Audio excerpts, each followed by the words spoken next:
গোলাঘাটৰ ৰাজপথত অসম প্ৰদেশ কংগ্ৰেছ কমিটিৰ সভাপতি গৌৰৱ গগৈ, কংগ্ৰেছ কৰ্মীসহ পদযাত্ৰা গৌৰৱ গগৈ, ক্ষুদ্ৰ ব্যৱসায়ীৰ সৈতে মত বিনিময় কৰি ব্যৱসায় বাণিজ্য কেনেকুৱা হৈছে তাৰ বুজ লয়।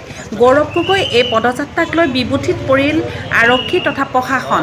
সেয়েহে গৌৰৱ গগৈ পদযাত্ৰাত অংশগ্ৰহণ কৰা কংগ্ৰেছ কৰ্মীসকলক বাধা প্ৰদান কৰে আৰক্ষী প্ৰশাসনে। ইয়াৰ পূৰ্বে গোলাঘাট জিলা কংগ্ৰেছ কাৰ্যালয়ত এখন দলীয় সভাত অংশগ্ৰহণ কৰি 2026 নিৰ্বাচনৰ বাবে সাজু হ'বলৈ নিৰ্দেশ দিলে গৌৰৱ গগৈয়ে। তাৰ পিছতে মহাত্মা গান্ধীৰ প্ৰতিমূৰ্তি আৰু ত্ৰিমূৰ্তি ক্ষেত্ৰত চাকি জ্বলাই গৌৰৱ গগৈয়ে। ইফালে মুখ্যমন্ত্ৰী হিমন্ত বিশ্ব শৰ্মা, জয়ন্ত মল্ল বৰুৱা, আম্বানী আদানীৰ বিৰুদ্ধে খবৰ হৈ 2026ত দিছপুৰত চৰকাৰ গঠনৰ দাবী সভাপতি গৌৰৱ গগৈ। গোলাঘাট জিলাৰ ভিতৰত আপোনালোকে সেইখিনি কথা মোক শুনালে আৰু এটা ৰেকৰ্ড আমি সৃষ্টি কৰিবলৈ গৈছিলো যে প্ৰধানমন্ত্ৰী ডাঙৰীয়াও আহিলে কলিয়াবৰ লোকসভা সমষ্টিত কংগ্ৰেছক পৰাজয় কৰিব নোৱাৰে, এনেকুৱা এটা ৰেকৰ্ড আমি সৃষ্টি কৰিব গৈছিলো। সেই সময়ত কেন্দ্ৰ চৰকাৰে কিৰণ ৰিজিজু ডাঙৰীয়াক পঠাইছে, হয়নে নহয়?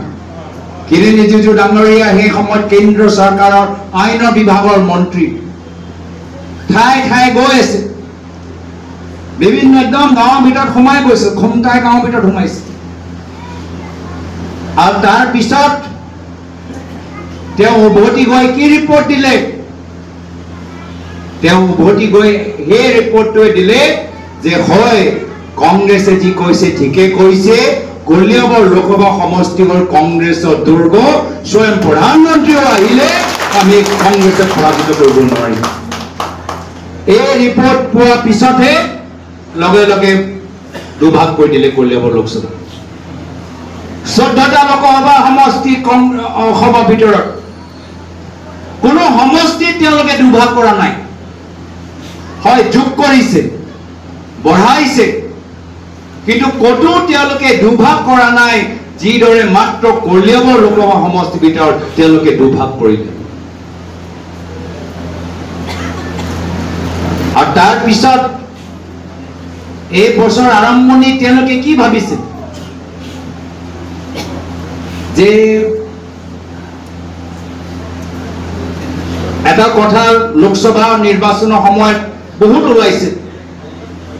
আমি যোৰহাট লোকসভা নিৰ্বাচনৰ প্ৰচাৰৰ সময়ত কৈছো যে 15 বছৰ মোৰ প্ৰয়াত পিতৃ প্ৰাক্তন মুখ্যমন্ত্ৰী তৰুণ গগৈ মুখ্যমন্ত্ৰী আছিল, দুবাৰকৈ কেন্দ্ৰীয় মন্ত্ৰী আছিল, তথাপি আজিৰ দিনত মোৰ নামত ক'তো বাগান কিনা নাছিল বা কিনা নাই,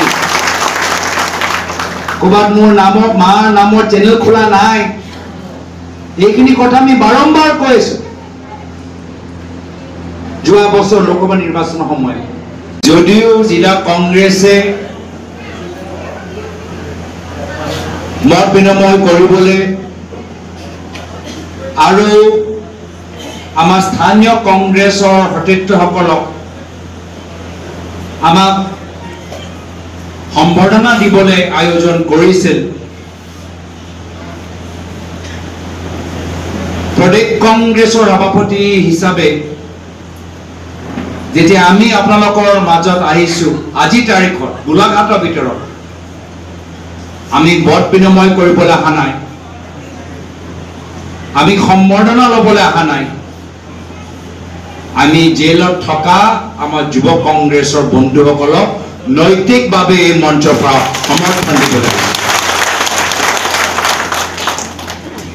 মোক কিছুমানে ক'লে যে গোলাঘাট আমি যোৱাটো উচিত হ'বনে নহয়, কিন্তু যি সময়ত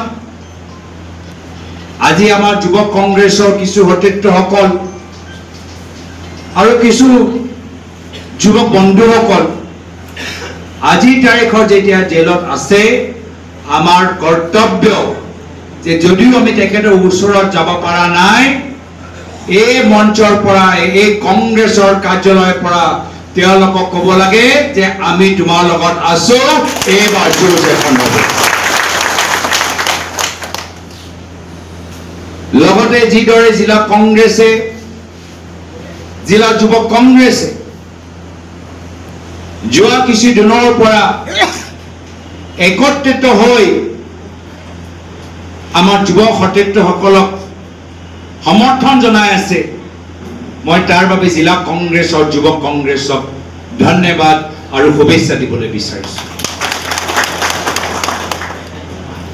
আৰু এয়া হ'ল